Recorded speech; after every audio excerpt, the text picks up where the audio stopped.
Une pauvre petite fille fait une demande à un milliardaire. Aujourd'hui, c'est mon anniversaire, mais personne ne se soucie de moi. Puis-je le passer avec vous? La fin est touchante. Avant de commencer l'histoire, n'oubliez pas de laisser un like et de vous abonner à la chaîne pour voir plus d'histoires comme celle-ci. Le froid s'infiltrait à travers les fines couches de vêtements que portait Clara Hara. Âgée de 5 ans, elle n'avait qu'un ours en peluche usé dans les bras, et rien d'autre. La petite fille se blottissait contre le mur de briques couvert d'affiches, cherchant un abri contre le vent qui soufflait sans pitié cette nuit-là. Les lumières du restaurant de l'autre côté de la rue brillaient comme des étoiles inaccessibles. Clara Hara regardait les gens à l'intérieur, riant, mangeant, vivant. Ils semblent venir d'un autre monde, pensa-t-elle. Un monde auquel elle n'appartenait pas. Son estomac gargouilla, et elle serra plus fort son ours en peluche contre sa poitrine. Elle l'appelait Monsieur Bubbles. Il était son seul ami depuis qu'elle s'était retrouvée seule. « Tu as faim, toi aussi, Monsieur Bubbles ?» demanda-t-elle dans un murmure, en ajustant le petit nœud effiloché au cou de l'animal en peluche. « On trouvera bientôt quelque chose à manger. » 3 mois. C'était le temps qui s'était écoulé depuis que sa mère était partie. Clara Hara ne comprenait pas vraiment ce que signifiait mourir. Elle savait seulement que sa mère ne reviendrait pas. Et puis, une semaine plus tard, son beau-père avait simplement disparu. Il l'avait laissé endormi et n'était jamais revenu. « Il reviendra demain », avait dit Clara Hara à Monsieur Bubbles la première nuit, puis le jour suivant, et le suivant, jusqu'à ce qu'elle comprenne que non, il ne reviendrait pas. Une larme solitaire coula sur son visage sale. Clara Hara l'essuya rapidement avec la manche de son manteau. Elle avait déjà trop pleuré, et pleurer n'aidait en rien. Sa mère disait toujours, « Il faut être forte ».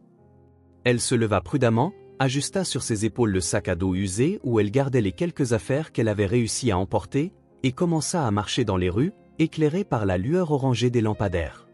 Les gens passaient à côté d'elle comme si elle était invisible.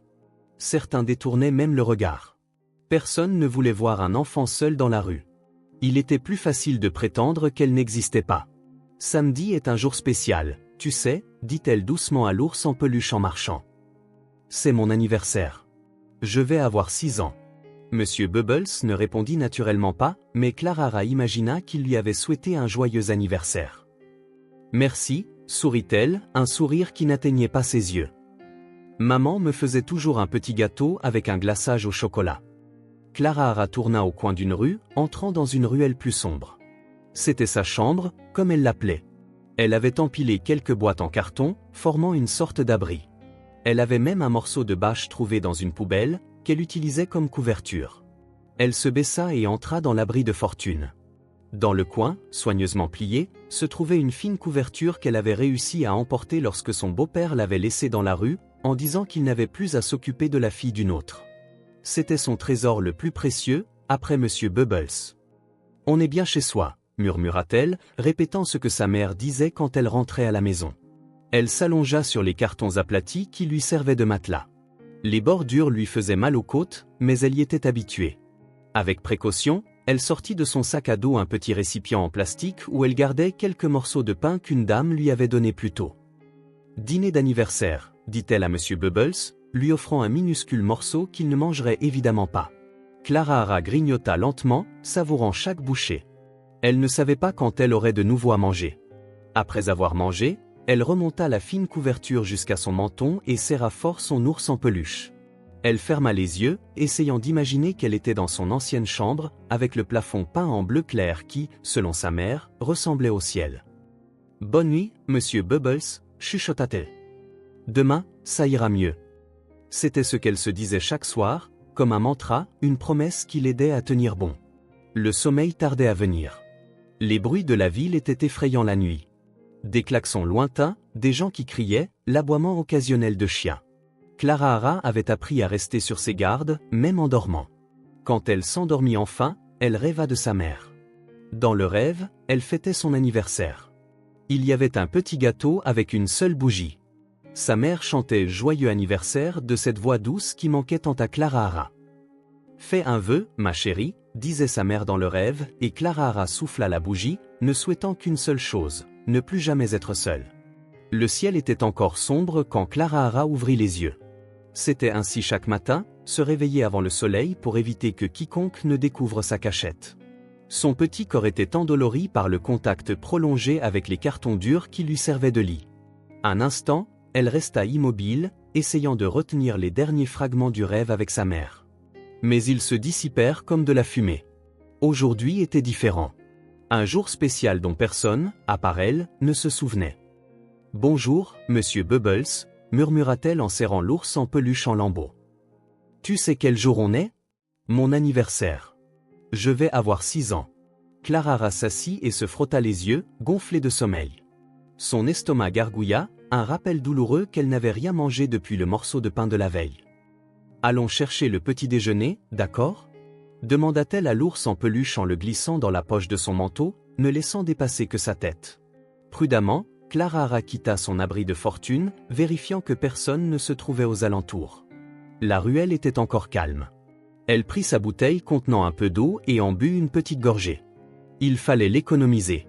Pour mon 5e anniversaire, maman avait fait des crêpes, raconta-t-elle à monsieur Bubbles en marchant sur le trottoir froid. Tu te souviens, il y avait des pépites de chocolat dessus. Les rues commençaient à s'éveiller. Des travailleurs pressés passaient sans la remarquer. C'était comme si Clara était faite d'air. Personne ne la voyait. Personne ne l'entendait. Elle y était habituée. Le soleil se leva timidement entre les immeubles, apportant un peu de chaleur. Clara se dirigea vers une boulangerie et resta dehors, à regarder le pain frais dans la vitrine. L'odeur douce et chaude lui fit mal au ventre. Peut-être que quelqu'un nous offrira un cadeau d'anniversaire aujourd'hui, dit-elle doucement à l'ours en peluche. Elle resta là pendant près d'1 heure jusqu'à ce qu'une employée sorte pour balayer le trottoir et la chasse d'un geste de la main, comme on effraie un animal errant.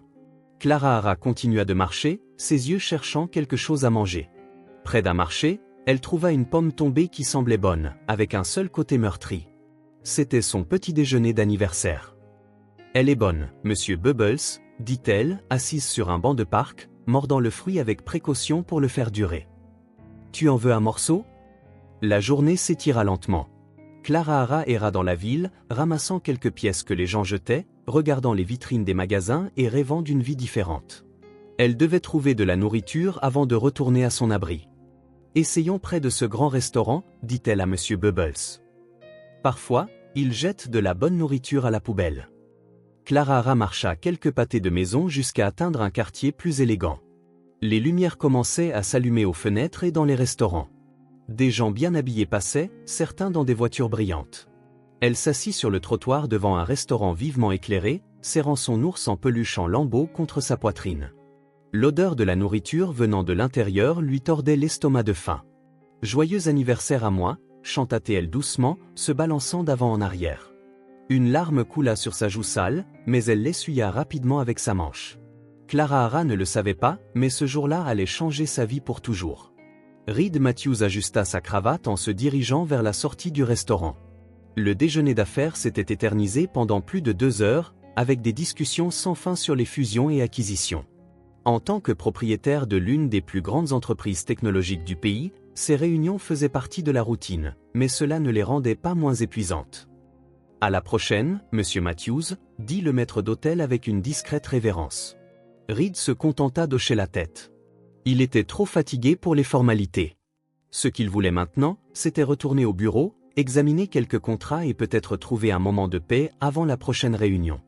Le soleil de l'après-midi brillait intensément, le faisant plisser les yeux en sortant sur le trottoir.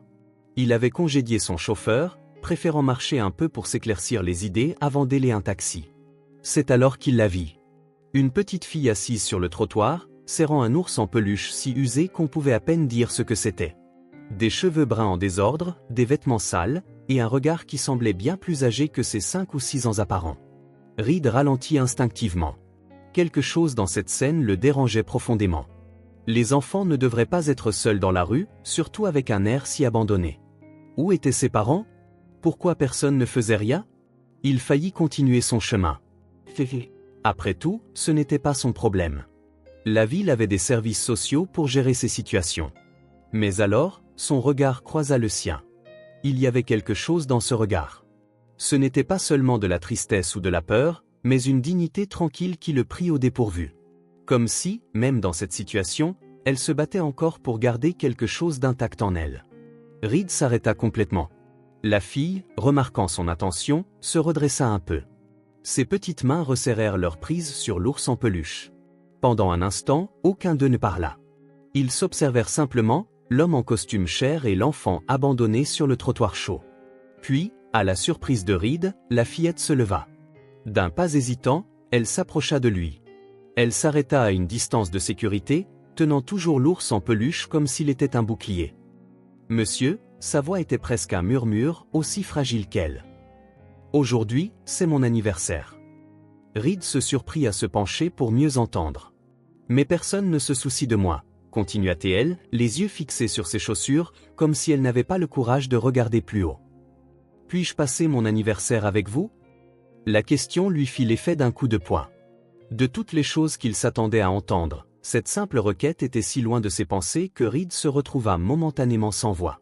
Il s'agenouilla pour se mettre à sa hauteur, posant un genou à terre sans se soucier de son pantalon de costume coûteux ou des regards curieux des passants. « Comment t'appelles-tu » demanda-t-il avec une douceur qu'il ne se connaissait pas. « Clara » répondit-elle, le regardant enfin dans les yeux.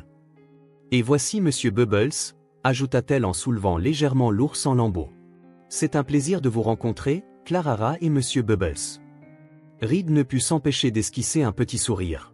« Je m'appelle Reed. » Le ventre de la fillette gargouilla assez fort pour qu'ils l'entendent tous les deux.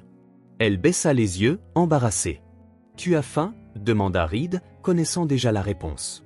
Clara hocha timidement la tête. « Eh bien, on ne peut pas te laisser avoir faim le jour de ton anniversaire, n'est-ce pas ?» Il lui tendit la main.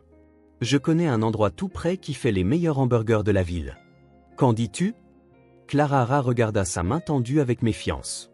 Ses yeux allaient du visage de Reed à sa main, comme pour évaluer le danger. « Je ne te ferai pas de mal, Clara, » dit Reed doucement.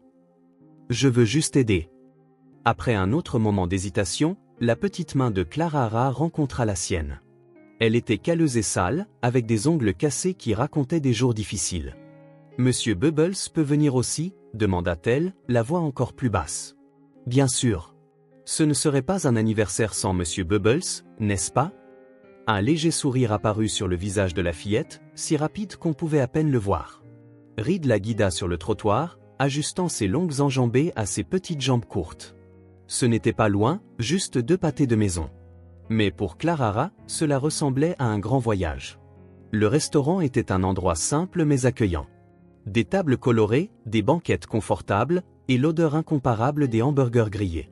Ce n'était pas le genre d'établissement que Reed fréquentait habituellement, mais il semblait parfait pour l'occasion. Quand ils entrèrent, quelques personnes jetèrent des regards curieux à l'homme élégamment vêtu, accompagné d'une enfant visiblement sans abri. Reed ignora les regards et choisit une banquette près de la fenêtre où la lumière du soleil entrait et réchauffait l'espace. « Qu'est-ce que tu aimerais manger » demanda-t-il après qu'il se soit assis. Clara semblait confuse par la question, comme si elle n'avait pas l'habitude de choisir. « Un hamburger » suggéra Reed. « Avec des frites et peut-être un milkshake. » Ses yeux s'écarquillèrent à la mention d'un milkshake. « Ça peut être au chocolat » demanda-t-elle, presque incrédule. « Bien sûr que oui. C'est ton anniversaire, après tout. » La serveuse vint prendre leur commande, et Reed commanda un hamburger de luxe, des frites et un milkshake au chocolat pour Clara, et juste un café pour lui-même. Pendant qu'ils attendaient, Clara assit Monsieur Bubbles sur la banquette à côté d'elle. Reed remarqua comment elle arrangeait soigneusement l'ours comme s'il s'agissait de quelque chose de précieux.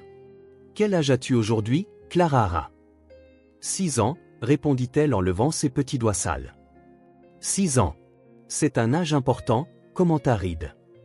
Tu dois être excité de commencer l'école. » Le visage de Clara s'assombrit légèrement. « Je voulais aller à l'école. Maman disait que j'apprendrais à lire des histoires. »« Ta maman n'est pas avec toi en ce moment ?» demanda Reed prudemment. Clara secoua la tête, les yeux fixés sur la table. « Elle est tombée malade. Très malade. Les gens de l'hôpital ont dit qu'elle était allée au ciel. » Une boule se forma dans la gorge de Reed. « Je suis vraiment désolée, Clara. »« Moi aussi, » dit-elle avec une simplicité déchirante. La nourriture arriva, interrompant momentanément la conversation. Les yeux de Clara s'illuminèrent à la vue du repas. Un hamburger qui semblait énorme comparé à ses petites mains, une généreuse portion de frites dorées, et un grand milkshake avec de la crème fouettée sur le dessus. « Tu peux manger » l'encouragea Reed. Il ne fallut pas la prier. Elle prit le hamburger à 2 mains et en prit une bouchée aussi grosse que sa bouche le permettait. Un peu de ketchup coula au coin de ses lèvres, mais elle ne sembla pas le remarquer, concentrée sur son premier repas décent depuis des jours. Reed la regardait en silence. Il y avait quelque chose de profondément dérangeant à voir une enfant si jeune manger avec une telle avidité, comme si elle craignait que la nourriture ne disparaisse d'un moment à l'autre. Entre les bouchées, Clara Hara commença à parler, comme si les murs qui la protégeaient commençaient lentement à s'effriter. « On vivait dans un petit endroit », dit-elle en trempant une frite dans le ketchup. Maman travaillait beaucoup. Parfois, elle rentrait si fatiguée qu'elle s'endormait avec ses chaussures. Reed écoutait attentivement, réalisant que c'était peut-être la première fois depuis longtemps que quelqu'un prêtait vraiment attention à ce que Clara Hara avait à dire. On n'avait pas beaucoup d'argent, mais maman m'apportait toujours un bonbon le week-end. Elle but une gorgée de son milkshake, laissant une moustache de chocolat que Reed résista à l'envie d'essuyer. Puis Tom est venu vivre avec nous. Tom, le petit ami de maman. Il ne m'aimait pas beaucoup. Reed sentit les muscles de sa mâchoire se contracter. Et que lui est-il arrivé? Clara Hara haussa les épaules, une expression étrangement adulte sur son visage enfantin. Quand maman est morte, il a dit qu'il n'avait plus à s'occuper de la fille d'une autre. Il m'a laissé dans la rue. Elle parlait comme si elle commentait la météo, sans inflexion de colère ou de tristesse, juste de l'acceptation. Quelque chose se brisa en Reed à ce moment-là. Une colère qu'il n'avait pas ressentie depuis des années lui monta à la gorge, accompagnée d'une vague de protection si intense qu'elle le surprit. « Depuis combien de temps es-tu dans la rue, Clara Hara » demanda-t-il en essayant de garder sa voix calme. « Je ne sais pas exactement. » Beaucoup de jours, elle réfléchit un instant, le front plissé de concentration. La lune a été ronde 2 fois. 2 mois. Cet enfant survivait seul dans les rues depuis environ 2 mois. Où dors-tu? J'ai un endroit, répondit-elle, soudain méfiante, comme si elle craignait que sa cachette ne soit découverte. J'ai fait une maison avec des boîtes, et j'ai une couverture. Reed déglutit difficilement. Une maison de boîtes. Une couverture. C'était tout ce qu'elle avait au monde.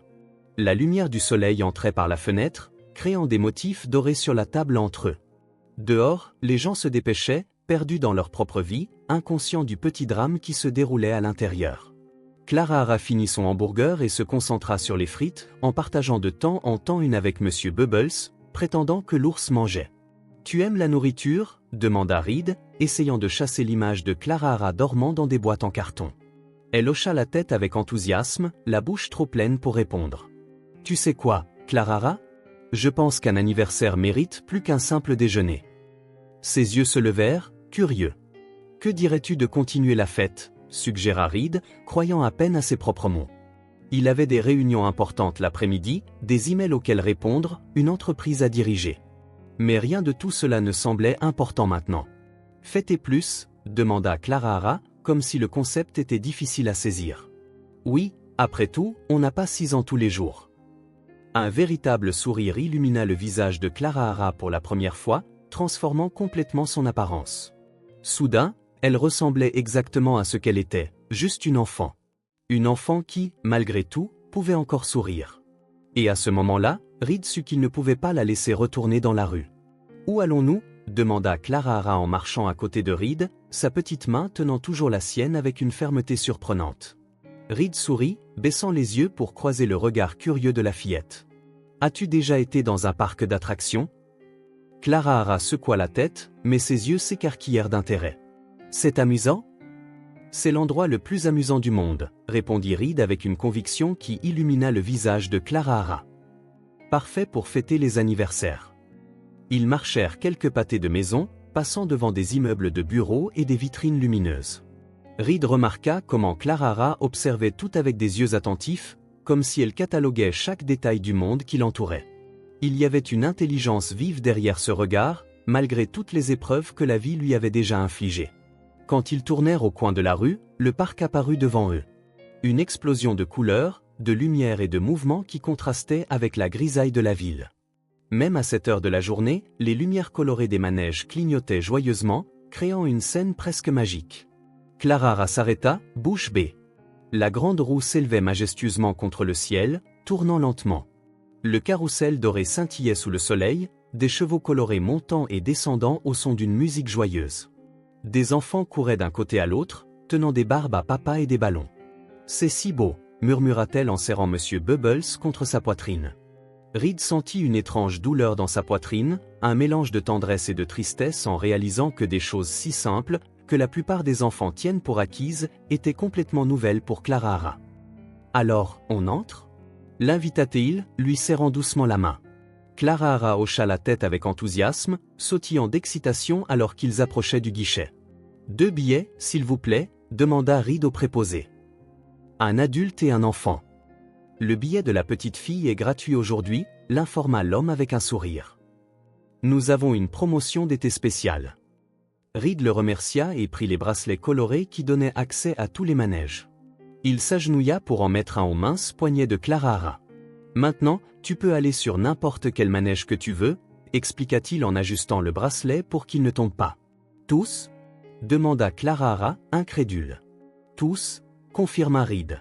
« Par où veux-tu commencer » Sans hésiter, Clara Hara montra le carrousel, les yeux fixés sur les chevaux qui montaient et descendaient gracieusement. « Excellent choix » approuva Reed. Ils se dirigèrent vers le manège, et Reed souleva Clara Hara pour qu'elle puisse choisir son cheval. Elle opta pour un cheval blanc avec des détails dorés et une crinière rouge vif. « Tiens-toi bien, d'accord » recommanda Reed, plaçant ses petites mains sur le poteau en métal. « Je serai juste à côté de toi. » Alors que le carrousel commençait à tourner, quelque chose d'extraordinaire se produisit. Clara Hara se mit à rire. Un rire cristallin et authentique qui semblait venir d'un endroit profond et intact en elle. C'était le son d'une enfant ordinaire profitant d'un moment de pure joie. Reed sortit son téléphone de sa poche et immortalisa ce moment. Clara Hara sur le cheval blanc, ses cheveux en désordre volant au vent, un sourire si large qu'il semblait illuminer tout son visage. Quelque chose pour qu'elle s'en souvienne plus tard, pensa-t-il. Après le carrousel vinrent d'autres manèges, les autotamponneuses, où Clara Hara criait d'excitation chaque fois qu'elle réussissait à heurter une autre voiture, le petit train qui parcourait le parc, offrant une vue panoramique des attractions, même la mini-montagne russe, où elle serra fort la main de Reed lors de la première descente, mais leva bientôt les bras en hurlant de plaisir. Entre les manèges, Reed lui acheta une barbe à papa bleu. Clara Hara la fixa avec fascination avant de prendre la première bouchée, puis ses yeux s'écarquillèrent de plaisir alors que la friandise sucrée fondait dans sa bouche. « C'est comme un nuage sucré » s'exclama-t-elle, faisant rire Reed. Pendant quelques heures, les soucis du monde semblèrent disparaître. Reed oublia complètement les réunions manquées, les emails sans réponse, les appels ignorés. Clara Hara sembla avoir oublié, au moins temporairement, la dure réalité de sa vie dans la rue. Elle courait d'un manège à l'autre, tirant Reed par la main, son énergie semblant inépuisable. Monsieur Bubbles était solidement tenu sous son bras, témoin silencieux de la transformation de sa propriétaire. Lorsque Clara Hara commença enfin à montrer des signes de fatigue, le soleil commençait déjà à descendre vers l'horizon. « Il y a une autre surprise » annonça Reed, la guidant hors du parc. « Encore » demanda Clara Hara, les yeux fatigués mais toujours brillants d'excitation. Reed hocha la tête, la conduisant sur le trottoir jusqu'à un magasin de jouets colorés au coin de la rue. La vitrine était remplie d'ours en peluche, de voitures, de jeux et de poupées. Clara Hara s'arrêta, admirant l'étalage comme s'il s'agissait d'un trésor magique. « Entrons » l'invita Reed, lui ouvrant la porte. L'intérieur du magasin était encore plus impressionnant.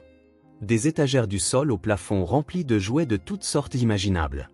Clara Hara marchait lentement, regardant tout avec respect, comme si elle était dans un précieux musée. « Tu peux choisir un cadeau d'anniversaire » dit Reed. Clara Hara le regarda, confuse. « Je peux ?»« Bien sûr. Tout ce que tu veux. » Elle cligna des yeux plusieurs fois, comme pour traiter l'information. Puis, avec précaution, elle commença à explorer le magasin. Elle passa devant les ours en peluche géants, les trains électriques, les puzzles. Elle s'attarda dans la section des poupées, où des rangées et des rangées de modèles différents la regardaient avec des yeux brillants et des sourires peints. Reed l'observait, curieux de savoir ce qu'elle choisirait. Il imagina qu'elle pourrait opter pour un nouvel ours, puisque Monsieur Bubbles était si usé, ou peut-être un jeu ou un set d'art. Après quelques minutes de contemplation silencieuse, Clara Hara s'approcha d'une étagère dans le coin.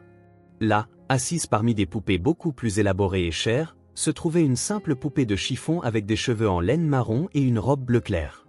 Pas de mécanisme, de lumière ou de son, juste une poupée traditionnelle avec un sourire brodé et des yeux en bouton. Clara la prit délicatement, comme si elle avait peur de la casser. Elle passa ses doigts sur le tissu de la robe, ajusta le petit nœud dans ses cheveux, puis la serra contre sa poitrine à côté de Monsieur Bubbles. « C'est celle-là que tu veux ?» demanda Reed, un peu surpris par son choix modeste. Clara hocha la tête, regardant la poupée avec tendresse. « Elle a l'air seule », expliqua-t-elle simplement.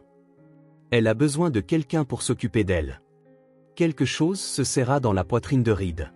Comment cet enfant, qui avait si peu, pouvait-elle encore penser à s'occuper des autres?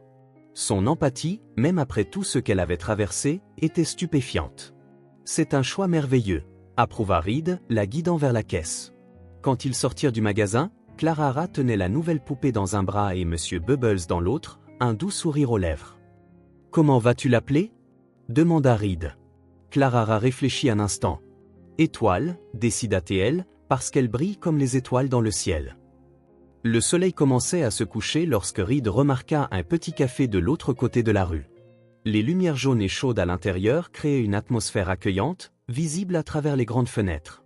« Que dirais-tu d'un goûter avant de partir » suggéra-t-il. Clara hocha la tête, clairement fatiguée, mais ne voulant pas encore que la journée se termine. Le café était confortable, avec des tables en bois, des fauteuils confortables et l'arôme de café et de pâtisserie fraîchement cuite. Reed choisit une table dans le coin où Clara pourrait s'asseoir confortablement. « Qu'est-ce que tu prendras » demanda-t-il en regardant le menu. « Ah, je peux choisir » demanda-t-elle timidement. « Bien sûr. » Clara regarda la vitrine des pâtisseries, ses yeux parcourant les gâteaux, les tartes et les biscuits jusqu'à ce qu'ils s'arrêtent sur les cupcakes colorés. « Celui-là » dit-elle en montrant un cupcake au chocolat avec un glaçage rose. Reed passa la commande. Un cupcake pour Clara et un café pour lui-même. Quand les articles arrivèrent, il demanda quelque chose de spécial à la serveuse, et elle revint une minute plus tard avec une petite bougie. Soigneusement, Reed plaça la bougie au centre du cupcake et l'alluma avec un briquet que la serveuse lui prêta. « Chaque anniversaire a besoin d'un gâteau avec une bougie », expliqua-t-il en poussant le cupcake vers Clara. « Et quand il y a une bougie, tu peux faire un vœu avant de la souffler. » Les yeux de Clara se fixèrent sur la petite flamme qui dansait au sommet du cupcake, le feu se reflétant dans ses pupilles, créant des points de lumière dorée. « Ferme les yeux, pense à ton vœu, puis souffle la bougie », l'instruisit Reed.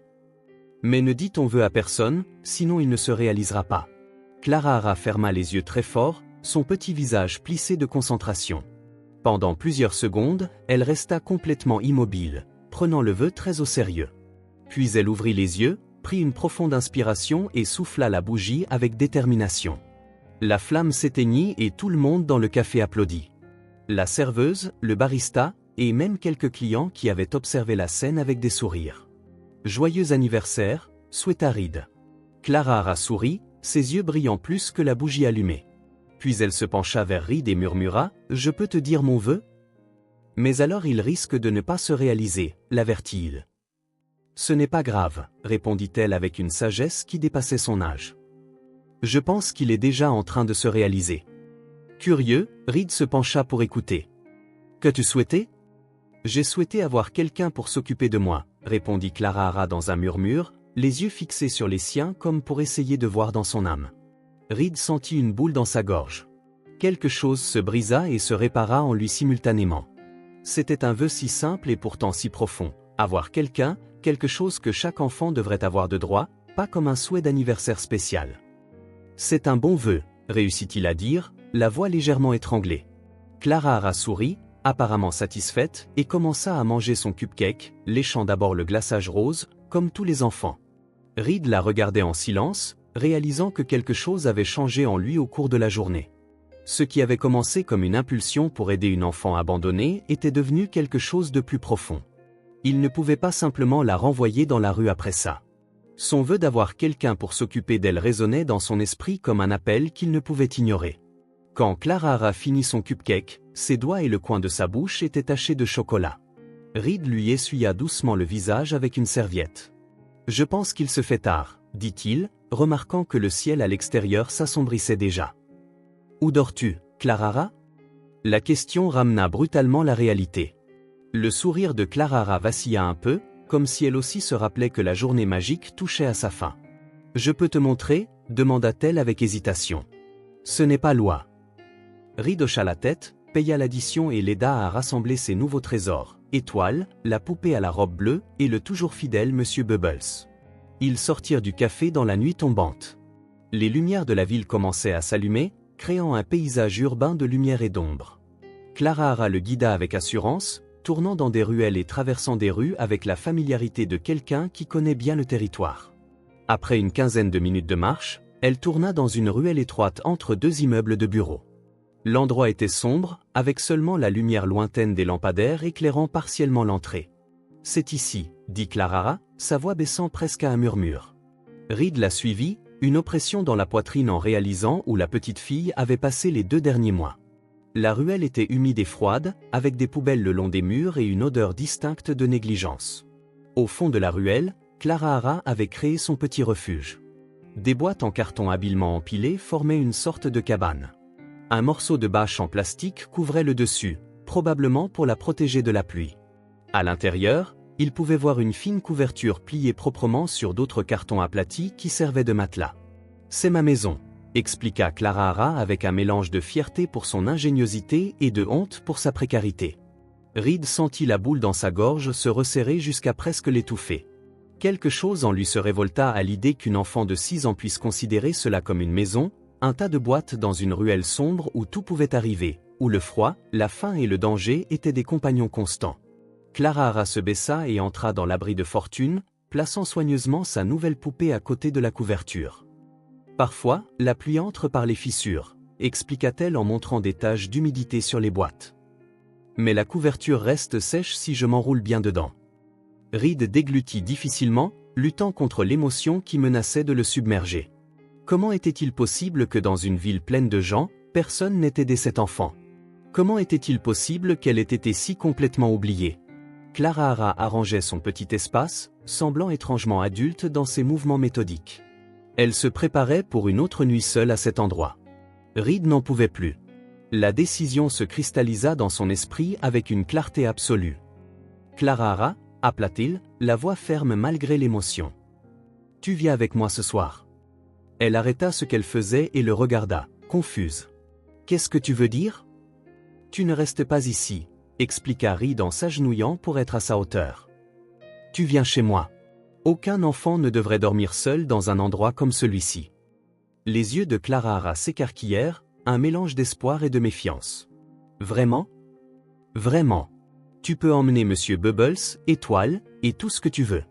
J'ai une chambre d'amis avec un vrai lit et de l'eau chaude pour un bain. » Clara se mordit la lèvre, regardant son petit abri comme pour lui dire au revoir. Puis elle ramassa la fine couverture et la plia soigneusement. « Je peux l'emporter » demanda-t-elle. « Maman me l'a donné. »« Bien sûr que tu peux » l'assura Reed, le cœur serré à nouveau. Avec des mouvements rapides, Clara rassembla ses quelques affaires, la couverture, un sac à dos en lambeaux avec quelques vêtements, une brosse à dents aux poils usés, et une photo froissée montrant une version bien plus jeune d'elle-même à côté d'une femme souriante. « Je suis prête », annonça-t-elle, tenant Monsieur Bubbles et Étoile dans un bras et le sac à dos dans l'autre. Reed prit son sac à dos et lui tendit sa main libre. Clara la saisit fermement, comme si elle craignait qu'il ne change d'avis à tout moment. Alors qu'il sortait de la ruelle sombre pour retourner dans les rues illuminées de la ville, Reed sentit le poids de la responsabilité qu'il venait de prendre. Il ne savait pas exactement ce qu'il ferait ensuite, comment il expliquerait cela à ses avocats, à sa famille, à ses collègues. Il ne savait pas à quelles complications juridiques il pourrait être confronté, mais en baissant les yeux et en voyant Clara marcher à côté de lui, serrant sa main comme une bouée de sauvetage, il sut qu'il faisait ce qu'il fallait. Son vœu d'avoir quelqu'un pour s'occuper d'elle avait déjà commencé à se réaliser. Et d'une manière ou d'une autre, Reed réalisa que son propre vœu, celui qu'il ne savait même pas qu'il avait, se réalisait aussi. Le taxi s'arrêta devant un immeuble élégant du quartier le plus exclusif de la ville. Clara regarda par la fenêtre, les yeux écarquillés devant la façade imposante, éclairée par des lumières discrètes. « Vous vivez ici ?» demanda-t-elle, sa voix disparaissant presque dans l'émerveillement. Reed hocha la tête en payant le chauffeur. « Au dernier étage. » Clara serra plus fort Monsieur Bubbles et Étoile, comme pour puiser du courage dans ses jouets. Reed prit son petit sac à dos et lui offrit sa main libre, que Clara accepta promptement. Le portier en uniforme hocha la tête respectueusement alors qu'ils entraient dans le hall en marbre. « Bonsoir, Monsieur Matthews. » Bonsoir, Frank, répondit Reed, sentant Clara se recroqueviller légèrement à côté de lui, intimidé par le luxe environnant. Frank jeta un bref coup d'œil à la fillette, mais son professionnalisme l'empêcha de poser des questions. Il appuya simplement sur le bouton de l'ascenseur et leur tint la porte. Merci, dit Reed en guidant Clara à l'intérieur. L'ascenseur était doté de miroirs avec des accents dorés et des panneaux de bois sombre. Clara regarda son propre reflet et sembla surprise par ce qu'elle voyait. Une fille débraillée aux vêtements sales, le visage marqué par des jours dans la rue, tenant 2 jouets usés. À côté d'elle, Reed semblait appartenir à un autre monde dans son costume impeccable. « C'est très haut », commenta-t-elle alors que l'ascenseur commençait sa montée silencieuse. « Oui, mais la vue est magnifique », répondit Reed, essayant de la mettre à l'aise. « On peut voir toute la ville de là-haut. » Lorsque les portes s'ouvrirent, ils entrèrent directement dans l'appartement de Reed, un duplex qui occupait tout le dernier étage de l'immeuble. L'espace était vaste et élégant, avec des baies vitrées allant du sol au plafond qui offraient une vue sur la ville illuminée en contrebas.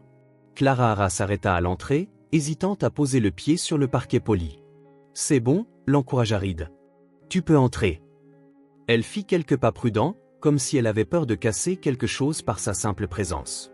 Le salon était minimaliste, avec des canapés en cuir blanc, des tables en verre et de l'art contemporain sur les murs. Il n'y avait pas de jouets, de photos de famille, ni aucun signe qu'un enfant y ait jamais mis les pieds. « Votre maison est jolie », dit poliment Clara, toujours debout au milieu de la pièce, ne sachant pas quoi faire ni où s'asseoir. « Merci, » répondit Reed, remarquant pour la première fois à quel point l'endroit semblait froid et impersonnel. « Viens, je vais te montrer où tu peux dormir. » Il la conduisit dans un couloir jusqu'à une chambre d'amis spacieuse avec un lit king size qui semblait gigantesque pour la taille de Clara. « Ça peut être ta chambre pour l'instant, » expliqua-t-il en allumant les lumières. La chambre était élégante, mais clairement conçue pour des adultes. Des tons neutres, des meubles sophistiqués sans la moindre touche enfantine. Clara regarda autour d'elle, impressionnée. « C'est tout pour moi ?»« Oui », confirma Reed, posant son sac à dos sur une chaise dans le coin. « Mais d'abord, que dirais-tu d'un bain chaud ?»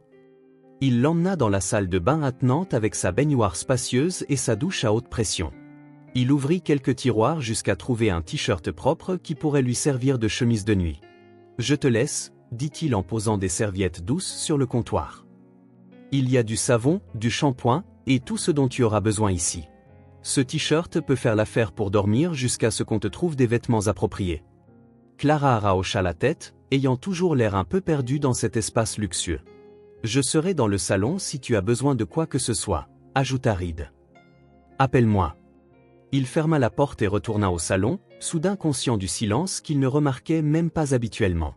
Son téléphone vibra dans sa poche. Plus de messages, plus de problèmes d'entreprise attendant son attention. Mais pour la première fois depuis des années, Reed les ignora complètement. Au lieu de cela, il alla à la cuisine et ouvrit le réfrigérateur, réalisant à quel point il était vide. Quelques produits de base, des boissons, des plats surgelés, rien de convenable pour un enfant. Il se fit une note mentale d'organiser un petit déjeuner décent et de faire les courses le lendemain. Il attrapa son ordinateur portable et commença à rechercher les procédures légales pour la prise en charge temporaire d'un enfant abandonné. Les informations étaient complexes et variées, mais une chose était claire, il devrait notifier les autorités compétentes dès que possible. Après une vingtaine de minutes, il entendit le bruit de la porte de la salle de bain s'ouvrir. Clara apparut dans le salon, ressemblant à une personne complètement différente. Ses cheveux bruns, maintenant propres, tombaient en boucles humides sur ses épaules. Le t-shirt de Reed lui allait comme une robe, lui arrivant presque aux chevilles. Son visage, débarrassé de la crasse de la rue, révélait des taches de rousseur sur son nez et des joues roses. Elle tenait toujours Monsieur Bubbles, qui était maintenant propre lui aussi et dégoulinait un peu. « Je lui ai donné un bain aussi », expliqua Clara timidement. Il était très sale. Reed sourit. « Vous êtes magnifiques tous les deux. » Clara s'approcha du canapé mais ne s'assit pas, comme si elle n'était toujours pas sûre d'en avoir le droit. « Tu as faim ?» demanda Reed. Elle secoua la tête. « Juste un peu fatiguée. »« Ça a été une grosse journée », acquiesça-t-il. « Tu veux te reposer ?»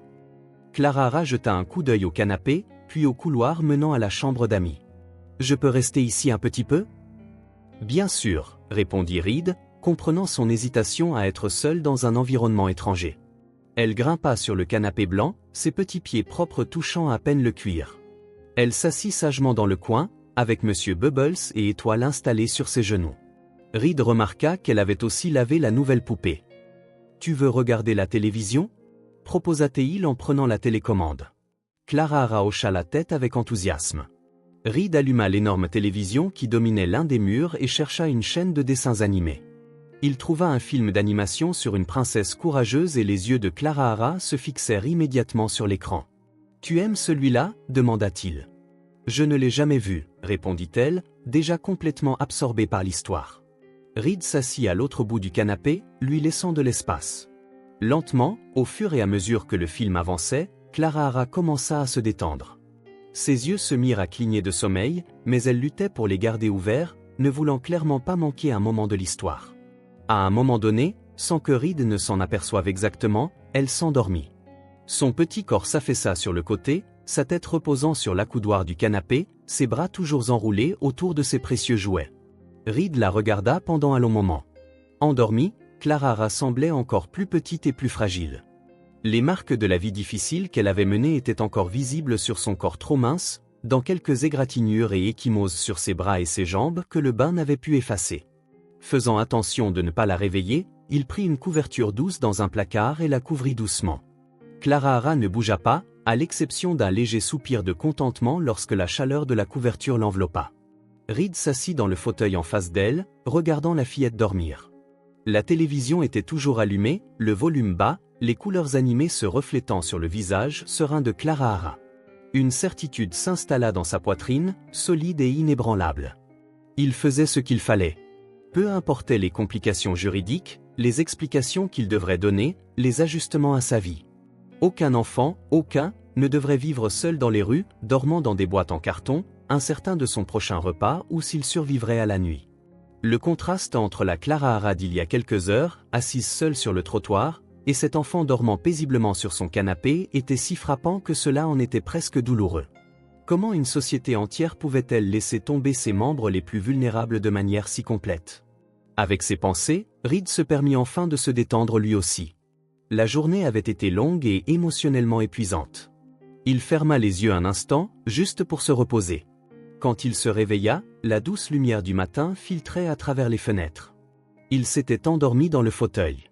Clara dormait toujours profondément sur le canapé, enveloppée dans la couverture, seul son petit visage et quelques boucles de cheveux visibles. Reed se leva silencieusement et alla à la cuisine pour se faire un café. Pendant que la machine à expresso fonctionnait, il appela son assistante. « Lucie, j'ai besoin que vous annuliez tous mes rendez-vous pour aujourd'hui, » dit-il à voix basse pour ne pas réveiller Clara. « Tous, Monsieur Matthews ?» La voix de Lucie semblait surprise à l'autre bout du fil. Reed n'annulait jamais de réunion. « Oui, tous. J'ai une affaire personnelle à régler. J'ai aussi besoin que vous fassiez quelques courses pour moi. » Il énuméra des articles de base pour une enfant de 6 ans, des vêtements, des chaussures pour enfants, des produits d'hygiène, quelques jouets éducatifs et des livres pour enfants. « Monsieur Matthews, c'est pour un enfant ?» demanda Lucie, confuse. « Exactement. Je vous expliquerai tout plus tard. S'il vous plaît, faites-le livrer ce matin. » Après avoir raccroché, Reed but son café en regardant par la fenêtre. La ville était déjà éveillée en contrebas. Des gens se pressant au travail, des voitures klaxonnant, la routine normale d'un jour de semaine. Sa propre routine avait été complètement bouleversée en moins de 24 heures. Un petit bruit le fit se retourner. Clara était assise sur le canapé, se frottant les yeux d'un air endormi. Ses cheveux étaient en désordre, sa grande chemise froissée, mais il y avait une couleur saine sur ses joues qui n'y était pas la veille. « Bonjour » dit Reed doucement. Clara regarda autour d'elle, semblant momentanément confuse quant à l'endroit où elle se trouvait. Puis ses yeux rencontrèrent ceux de Reed, et elle se détendit visiblement, se souvenant des événements de la veille. « Bonjour » répondit-elle, la voix encore pâteuse de sommeil. « Tu as bien dormi ?» Elle hocha la tête, serrant Monsieur Bubbles et Étoile. « Votre maison est très silencieuse. » Reed sourit. « Tu veux prendre un petit déjeuner ? Je n'ai pas grand-chose, mais on peut commander quelque chose. » Les yeux de Clara s'illuminèrent à la mention de la nourriture. « Je peux avoir des céréales ? » « Des céréales ?» Reed essaya de se souvenir s'il avait quelque chose de ce genre dans le garde-manger. « Je ne pense pas en avoir, mais on peut en acheter aujourd'hui. Que dirais-tu d'œufs et de toast pour l'instant? D'accord, accepta-t-elle en glissant du canapé et en pliant soigneusement la couverture qu'il avait recouverte pendant la nuit. La domesticité du geste, une enfant de 6 ans soucieuse de garder les choses en ordre, toucha profondément Reed. Clara n'était clairement pas habituée à ce qu'on s'occupe d'elle. Au contraire, elle semblait habituée à prendre soin d'elle-même et de ses quelques biens. Pendant qu'il préparait un petit déjeuner simple, Reed regarda Clara explorer timidement le salon. Elle marchait sur la pointe des pieds comme si elle avait peur de faire du bruit, s'arrêtant pour examiner les objets d'art et les photographies encadrées sur les murs, principalement des paysages et quelques photos d'entreprise. Rien de personnel. Vous vivez seul? Demanda-t-elle finalement, s'arrêtant devant une photo de Reed recevant un prix d'affaires. Oui, répondit-il en posant des œufs brouillés et des toasts sur la table. J'ai toujours vécu seul. Clara grimpa sur une chaise, ses jambes pendant sans atteindre le sol. Ce n'est pas solitaire? La question, si directe et innocente, prit Reed par surprise. Parfois, admit-il, réalisant que c'était vrai. Mais j'y suis habitué.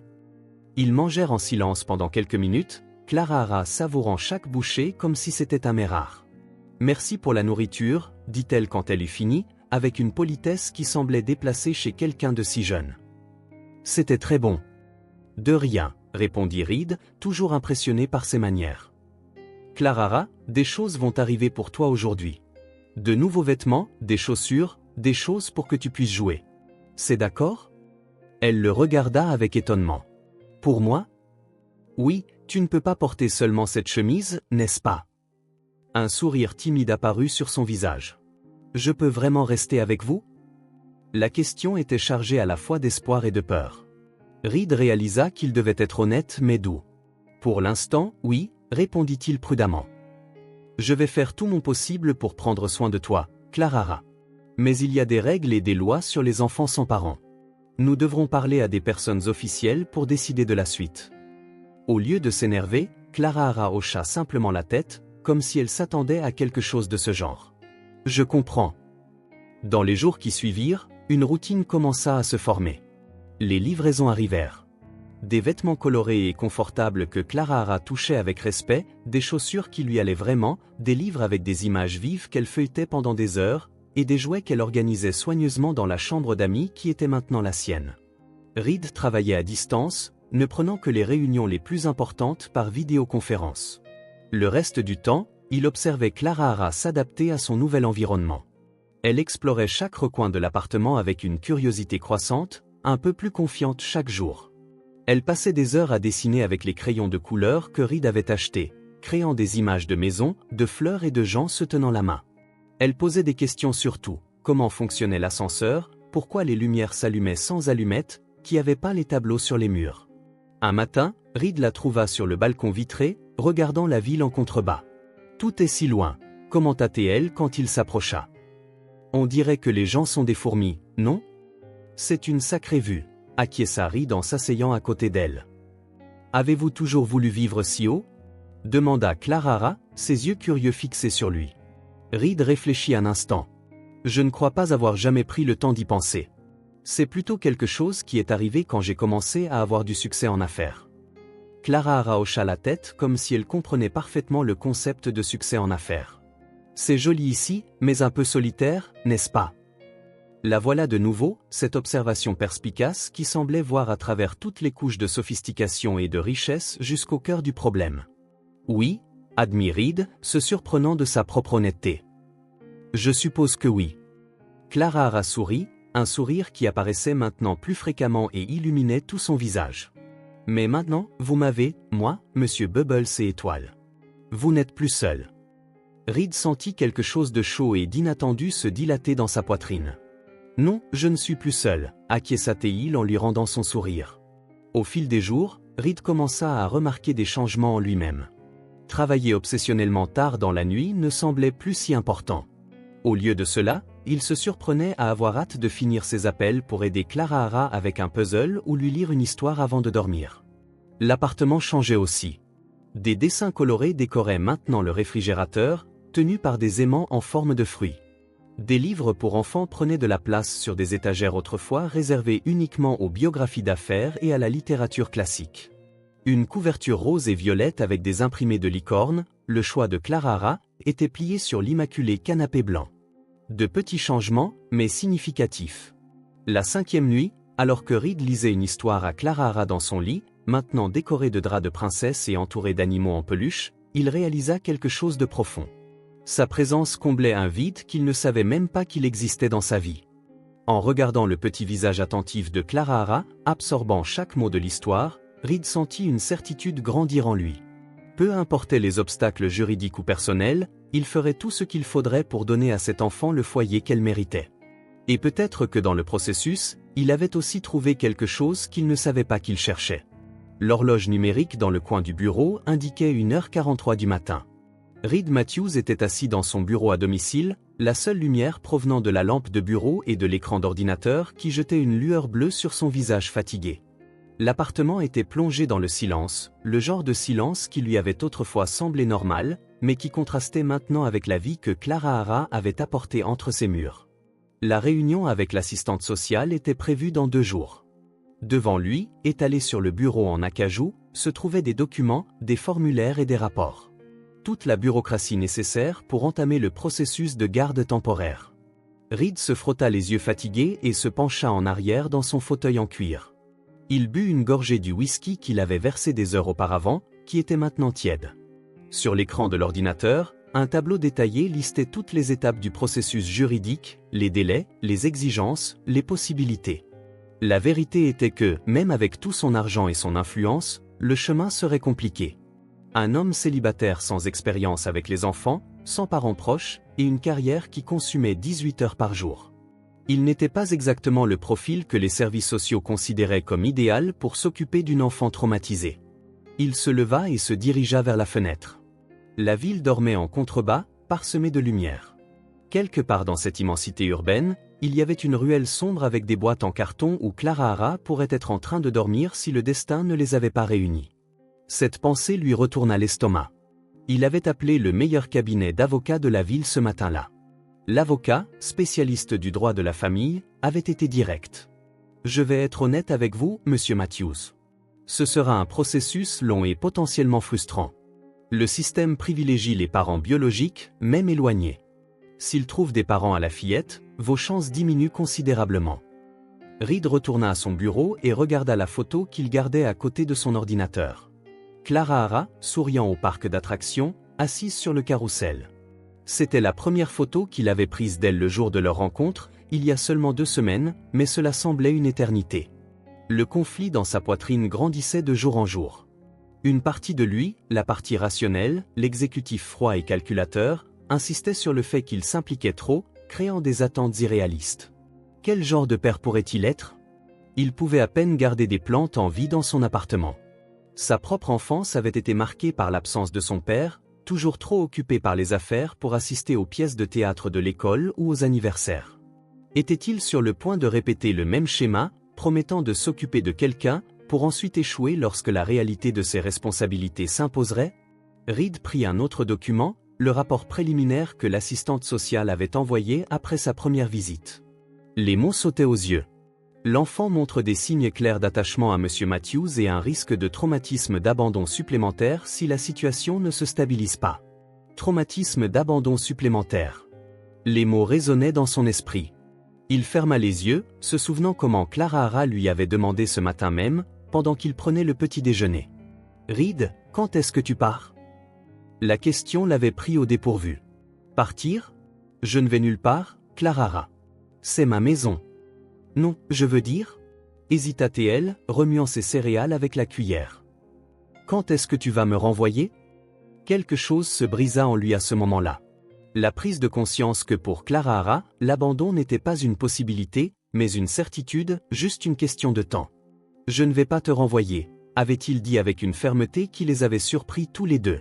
« Jamais. » Mais pouvait-il tenir cette promesse ? Reed regarda la pile de documents avec un sentiment croissant d'impuissance. Le système était compliqué, impersonnel, bureaucratique. Clara Hara n'était qu'un cas parmi des milliers. Son argent pouvait aider jusqu'à un certain point, mais il ne garantissait rien. Et il y avait la question plus profonde. Était-il vraiment la meilleure personne pour Clara? Une petite fille avait besoin de stabilité, de routine, de présence constante, des choses qu'il n'avait jamais valorisées dans sa propre vie. Peut-être y avait-il une famille quelque part, un couple aimant avec d'autres enfants, une maison avec un jardin et un chien qui pourrait donner à Clara tout ce qu'il ne pouvait pas. L'idée de Clara vivant avec une autre famille, appelant quelqu'un d'autre papa, grandissant loin de lui serra la poitrine d'une manière qu'il n'avait jamais ressentie auparavant. Reed prit son téléphone et fit défiler ses photos récentes. Clara se concentrant sur son dessin à la table de la cuisine. Clara endormie avec un livre ouvert sur sa poitrine. Clara et lui faisant des grimaces pour la caméra lors d'un pique-nique improvisé dans le salon. De petits moments qui s'étaient infiltrés dans sa vie comme des rayons de soleil à travers des fissures, illuminant des coins qu'il ne savait même pas sombres. Il savait qu'il était trop tard pour prétendre qu'il s'en fichait. Trop tard pour se protéger émotionnellement. En seulement 2 semaines, cette petite fille avec son ours en peluche en lambeaux était devenue la personne la plus importante de sa vie. Reed retourna à la fenêtre, regardant le ciel sombre. La vérité le frappa avec une clarté cristalline. Peut-être qu'il ne pouvait pas être tout ce dont Clara avait besoin. Peut-être qu'il ferait des erreurs, beaucoup d'erreurs. Peut-être qu'il y aurait des moments où il ne saurait pas quoi faire ou dire. Mais il savait aussi avec une certitude absolue qu'il ne pourrait pas supporter de la voir partir. Il ne pouvait pas la laisser être à nouveau seule. Le bruit de pas léger interrompit ses pensées. Il se tourna pour trouver Clara debout dans l'embrasure de la porte du bureau, endormie, serrant Monsieur Bubbles. « Je n'arrive pas à dormir », murmura-t-elle en se frottant les yeux. « J'ai fait un mauvais rêve. » Reed mit immédiatement les documents de côté et alla vers elle, s'agenouillant pour être à sa hauteur. « Tu veux me parler du rêve ?» demanda-t-il doucement.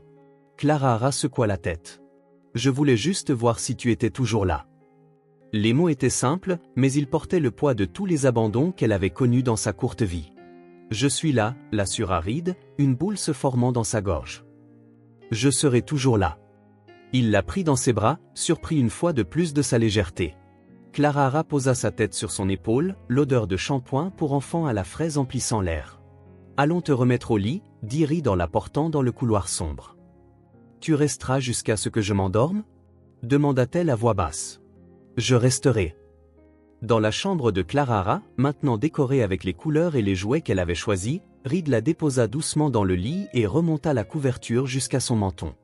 Il s'assit sur le bord du matelas, écartant doucement une mèche de cheveux de son visage. « Reed » murmura Clara, déjà à moitié endormie. « Oui ? Tu es bon pour être un papa. » Les mots simples et sincères frappèrent Reed comme un éclair. Il déglutit difficilement, luttant contre l'émotion qui menaçait de déborder. « Dors bien, Clara » réussit-il à dire, la voix un peu rauque. En quelques minutes, sa respiration devint profonde et régulière. Reed resta là, observant son visage serein au milieu des ombres douces projetées par la veilleuse en forme de lune. Quelque chose s'installa en lui, une résolution ferme qui remplaça la tempête de doute. Ce ne serait pas facile. Il y aurait des obstacles, des défis, des moments d'incertitude. Peut-être ne serait-il pas parfait. Il ne le serait certainement pas. Mais en regardant cet enfant endormi qui lui faisait si entièrement confiance, Reed sut avec une certitude qui venait du plus profond de son être qu'il ferait n'importe quoi pour la garder en sécurité, pour la voir grandir, pour ne plus jamais la laisser ressentir l'abandon qui avait marqué sa jeune vie. La laisser seule à nouveau serait tout simplement impossible. Il retourna silencieusement à son bureau, regarda la pile de documents, et avec une détermination renouvelée, s'assit pour continuer à travailler. Chaque formulaire rempli, chaque exigence satisfaite, chaque obstacle surmonté le rapprocherait un peu plus de la concrétisation de ce que son cœur savait déjà. Clara était sa famille maintenant, et il se battrait de toutes ses forces pour s'assurer que personne ne la lui enlèverait jamais. Le petit matin était parfaitement silencieux, le genre de silence qui semble amplifier même les sons les plus doux.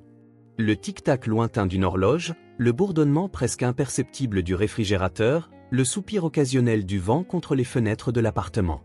Reed était profondément endormi lorsque le son l'atteignit. Faible, lointain, mais indubitable, un cri. Ses yeux s'ouvrirent instantanément, son esprit encore brumeux essayant de traiter ce qu'il avait entendu. Un instant, il resta immobile, se demandant s'il avait rêvé. Puis le son revint, plus fort cette fois, un sanglot suivi d'un gémissement sourd. Clara. Reed jeta les couvertures de côté et se leva d'un seul mouvement. L'horloge numérique sur la table de chevet indiquait 3h17. Il quitta sa chambre et se dépêcha dans le couloir sombre, guidé uniquement par la veilleuse en forme d'étoile qu'il avait installée pour que Clara Hara n'ait pas peur du noir. Quand il ouvrit la porte de sa chambre, la scène lui serra le cœur. Clara Hara était assise dans son lit, le visage rouge et contorsionné par les pleurs, des larmes coulant librement sur ses joues. Elle serrait fort Monsieur Bubbles, comme si l'ours en peluche était sa seule ancre dans une tempête invisible. « Clara Hara » appela-t-il doucement en allumant la lampe. « Que s'est-il passé ?»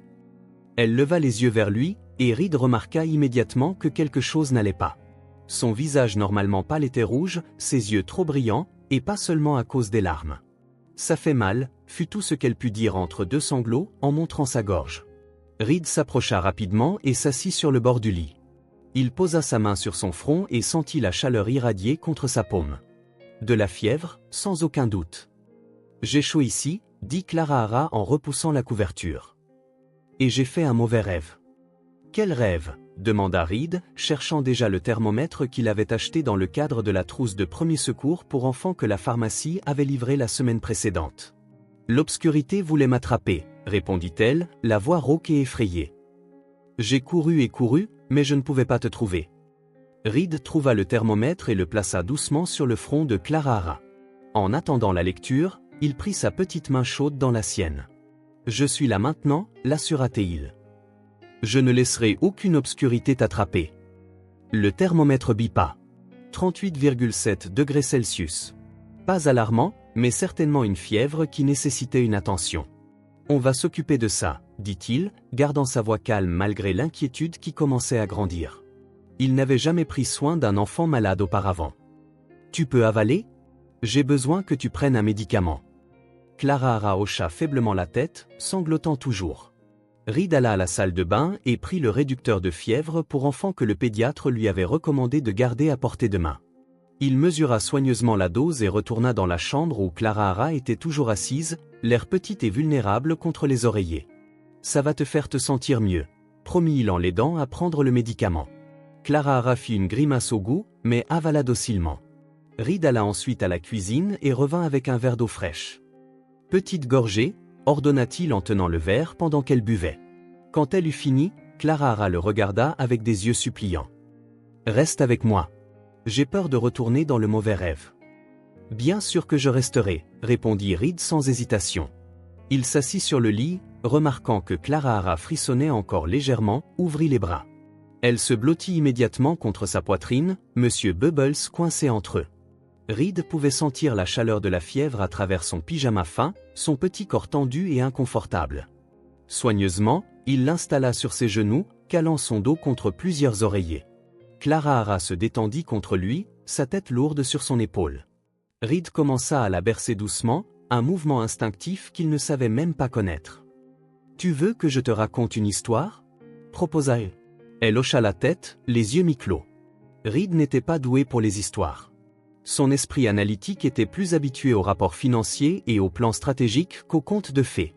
Mais quelque chose en lui, peut-être le même instinct qui le faisait la bercer, se mit à tisser des mots. « Il était une fois une petite étoile », commença-t-il, la voix basse et douce dans l'obscurité de la chambre. C'était la plus petite étoile du ciel, si petite qu'elle se sentait parfois invisible. Clara Hara soupira légèrement, les yeux maintenant fixés sur lui malgré sa fatigue. Un jour, continua Reed, un vent cosmique violent la sépara des autres étoiles. Elle tomba à travers l'espace, effrayée et seule, jusqu'à ce qu'elle atterrisse sur Terre. Elle était perdue et effrayée, ne sachant pas comment rentrer chez elle. Les doigts de Clara Hara jouaient distraitement avec un bouton du pyjama de Reed pendant qu'elle écoutait. La petite étoile erra sur la Terre, essayant de retrouver son chemin. Certaines personnes passaient à côté d'elle sans la remarquer. D'autres ne voyaient qu'une faible lueur et continuaient leur route. Jusqu'au jour où un homme la trouva. « Il a vu l'étoile ?» demanda Clara Hara, sa voix déjà moins tendue. « Oui » sourit Reed. Non seulement il l'a vue, mais il a réalisé à quel point elle était spéciale. Même si elle était petite, sa lumière était plus pure et plus belle que n'importe quelle étoile qu'il n'avait jamais vue. Qu'a-t-il fait ? Il a pris soin d'elle. Il a construit un endroit sûr où la petite étoile pouvait briller sans crainte. Et bien qu'il sût qu'un jour elle pourrait vouloir retourner au ciel, il décida que tant qu'elle serait sur Terre, elle ne serait plus jamais seule. Clara Hara sourit faiblement, ses yeux devenant plus lourds. « J'aime cette histoire, murmura-t-elle. Reed continua à la bercer doucement, sentant son corps se détendre progressivement. Son front était encore chaud, mais les sanglots avaient cessé. Après quelques minutes, sa respiration s'approfondit, devenant plus régulière. Même quand il réalisa que Clara Hara s'était endormie, Reed ne fit aucun mouvement pour partir. Il resta là, la tenant, observant son petit visage qui, même dans le sommeil, portait encore des traces de larmes sur ses joues. Sa vulnérabilité le frappa de plein fouet. Cette petite vie lui faisait entièrement confiance, dépendait de lui pour tout, le confort, la sécurité, les soins. La pensée était à la fois terrifiante et profondément émouvante. Il n'avait jamais imaginé ce rôle pour lui-même. Son plan de vie avait toujours été clair, construire un empire commercial, gagner le respect de ses pairs, peut-être laisser une sorte d'héritage dans le monde des affaires. Les enfants, la famille, les complications émotionnelles qui accompagnaient ces liens, tout cela était commodément absent de ses projections futures. Et puis Clara Hara était apparue, une variable inattendue qui avait réécrit toute l'équation. Maintenant, la tenant dans ses bras alors qu'elle combattait une fièvre, Reed savait qu'il n'y avait pas de retour en arrière possible. L'instinct de la protéger, de la garder en sécurité et heureuse, avait pris racine si profondément en lui qu'il semblait avoir toujours été là, attendant juste d'être réveillé. Le futur était encore incertain. L'audience avec le juge, l'enquête des services sociaux, la possibilité que des parents éloignés apparaissent. Il y avait de nombreux obstacles potentiels sur le chemin. Reed ne se faisait aucune illusion sur la complexité de la situation. Mais en regardant le sommeil maintenant paisible de Clara Hara, une certitude se forma en lui, solide et inébranlable comme le roc, il ferait n'importe quoi pour la protéger, n'importe quoi pour s'assurer qu'elle n'aurait plus jamais à affronter le monde seule. Soigneusement, Reed borda la couverture autour d'elle, s'assurant que M. Bubbles était aussi confortablement installé à ses côtés. Il ne saurait dire combien de temps il resta là, à veiller sur son sommeil, attentif à tout signe d'inconfort ou d'agitation. La nuit silencieuse poursuivit son cours, la ville endormie à l'extérieur, inconsciente du petit drame qui se déroulait dans cet appartement. Un homme découvrant, peut-être pour la première fois, ce que signifiait de placer quelqu'un complètement au-dessus de soi. Une enfant trouvant, après tant de pertes, la sécurité de bras qui ne la laisserait pas tomber. Et alors que les premiers rayons de soleil commençaient à filtrer à travers les rideaux, Reed comprit quelque chose de fondamental. Peu importe ce que l'avenir lui réservait, le présent avait déjà été irrévocablement transformé. Clara Hara était devenue son monde, et il ferait tout ce qui était en son pouvoir pour être le sien.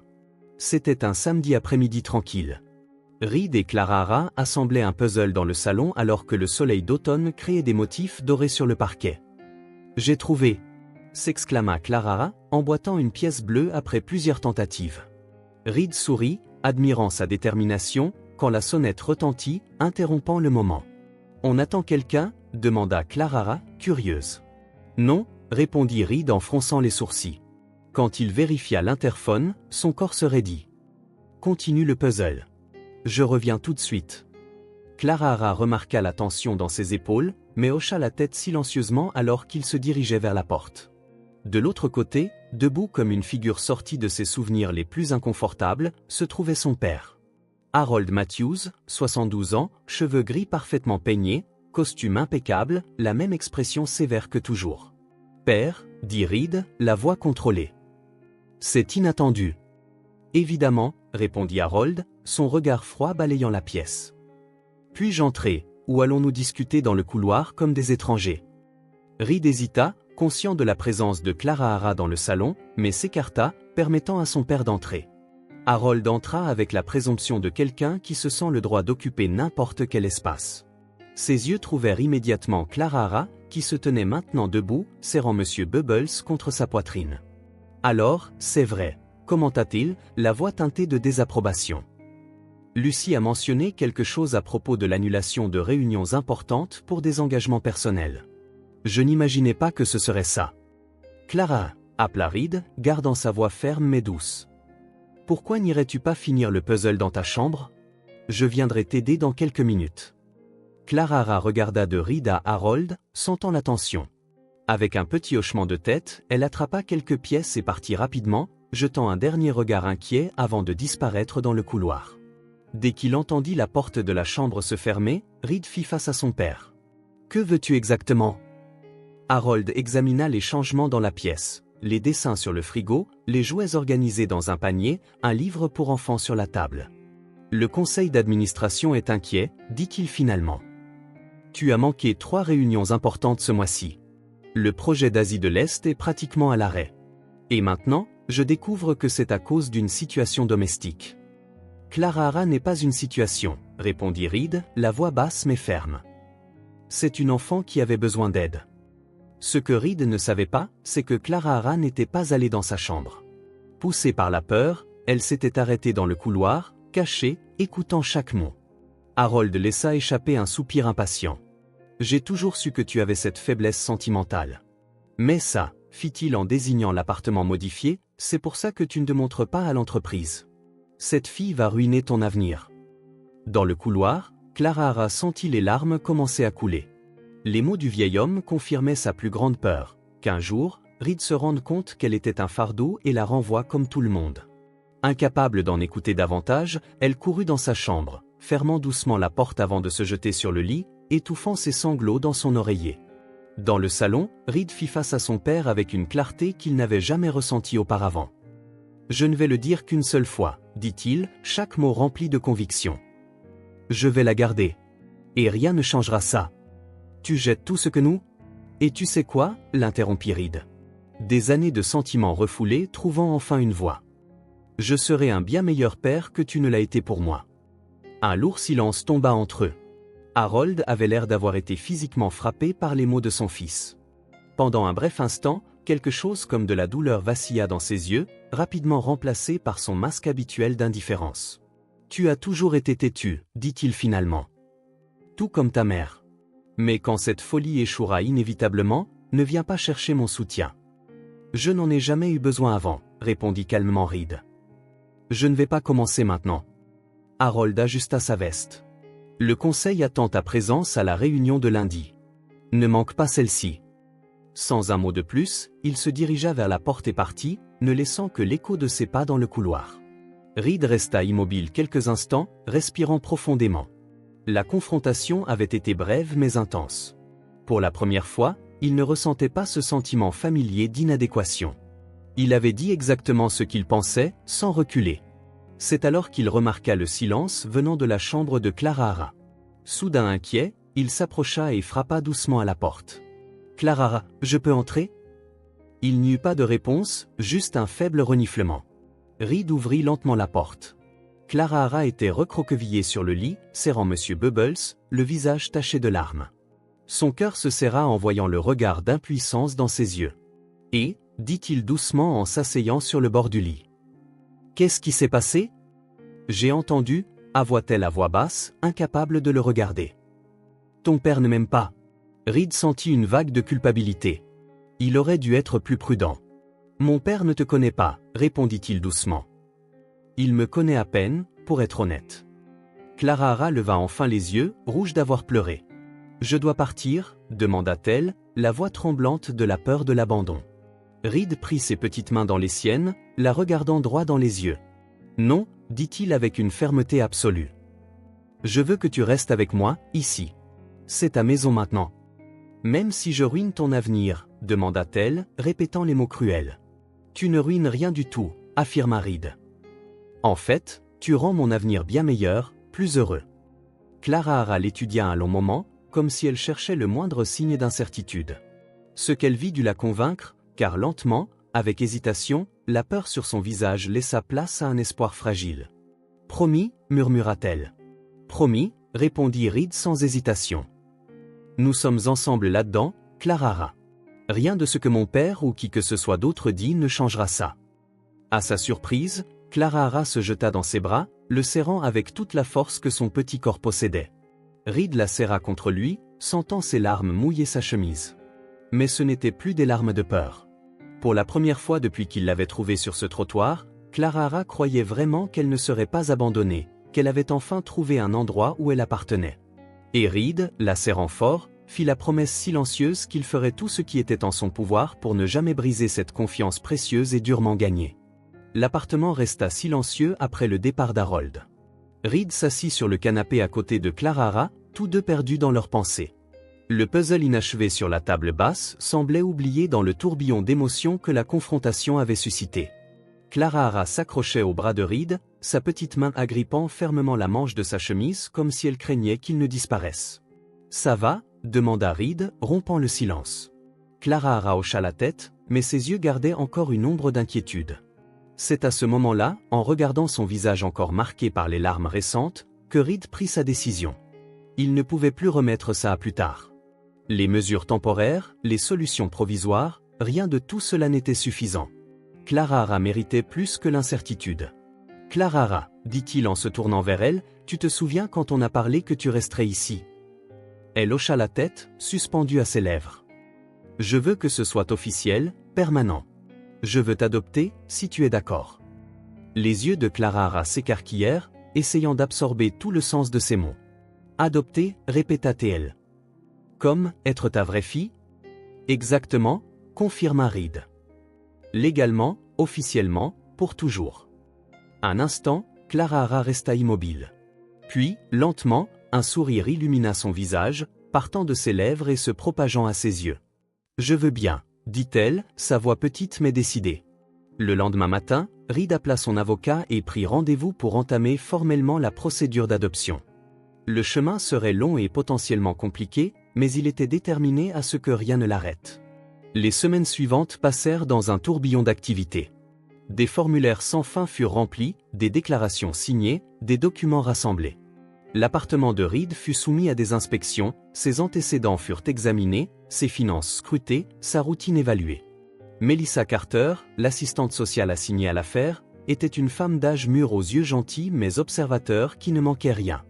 Lors de sa première visite officielle, elle interrogea Reed et Clara Hara séparément.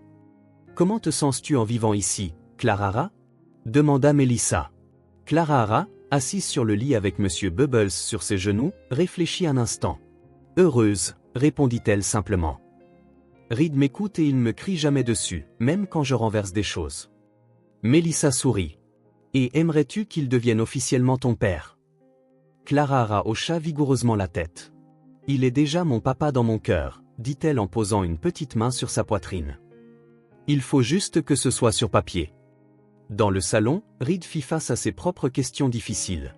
Monsieur Matthews, votre emploi du temps est extrêmement exigeant, observa Melissa. Comment comptez-vous concilier cela avec l'éducation d'un enfant? J'ai déjà fait des changements importants, répondit Reed. J'ai réorganisé mon emploi du temps, délégué des responsabilités et fixé des limites claires entre le travail et le temps familial. Clara Hara est ma priorité maintenant.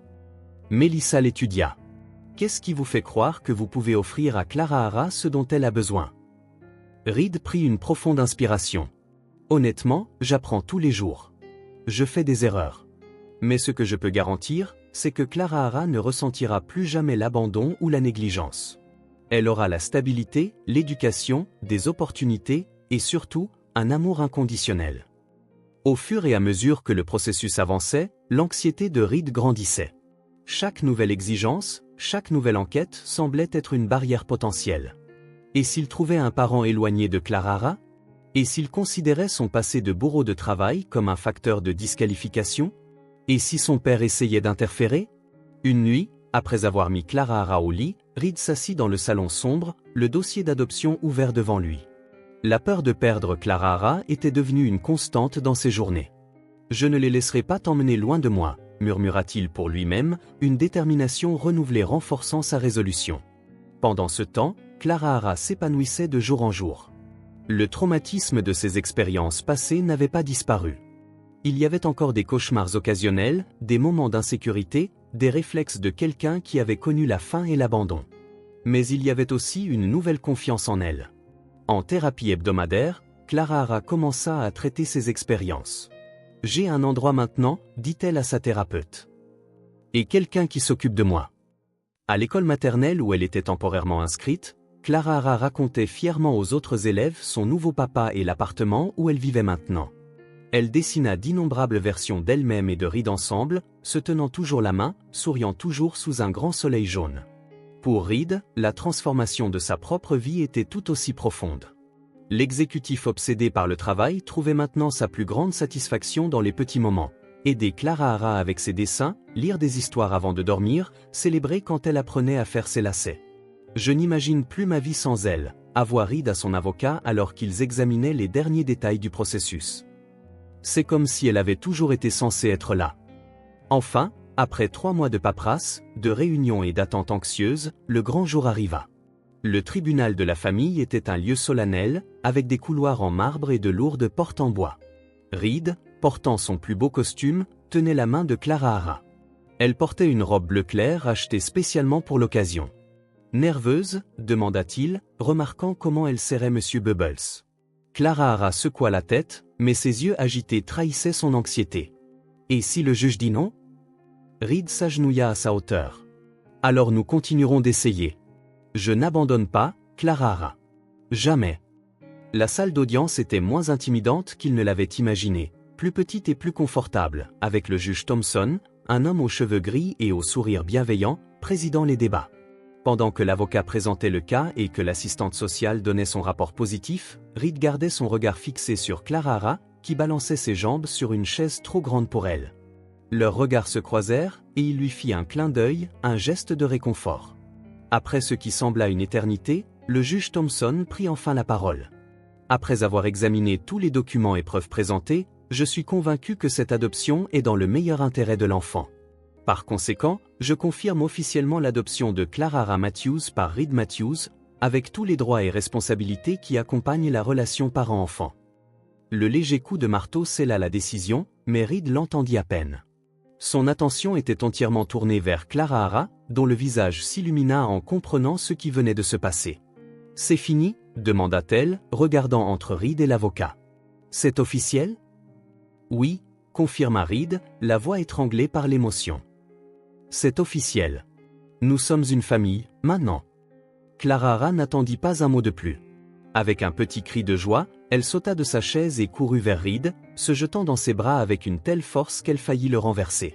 Il la serra fort, la soulevant du sol et la faisant tourner alors qu'elle riait. Un son pur qui résonna dans la salle solennelle. « Félicitations à vous deux, dit le juge Thompson en souriant en regardant la scène. Quand ils quittèrent enfin le palais de justice, le soleil brillait de 1000 feux, comme si la nature elle-même célébrait le moment. Clara Hara sautillait à côté de Reed, tenant toujours sa main, mais maintenant avec un nouveau sentiment de sécurité. « On peut fêter ça ?» demanda-t-elle en le regardant avec attente. « Bien sûr qu'on peut, répondit Reed. « Qu'est-ce que tu aimerais faire ?» Clara Hara réfléchit un instant. « On peut aller à ce café avec les jolis cupcakes ?» Ils trouvèrent un petit café confortable à quelques pâtés de maison du palais de justice. Reed commanda un chocolat chaud pour Clara Hara et un café pour lui-même, ainsi que 2 cupcakes décorés de glaçage coloré. Assis près de la fenêtre, regardant les gens passer dehors, Reed réalisa à quel point tout semblait différent maintenant. Le monde était le même, mais il le voyait avec de nouveaux yeux, des yeux de père.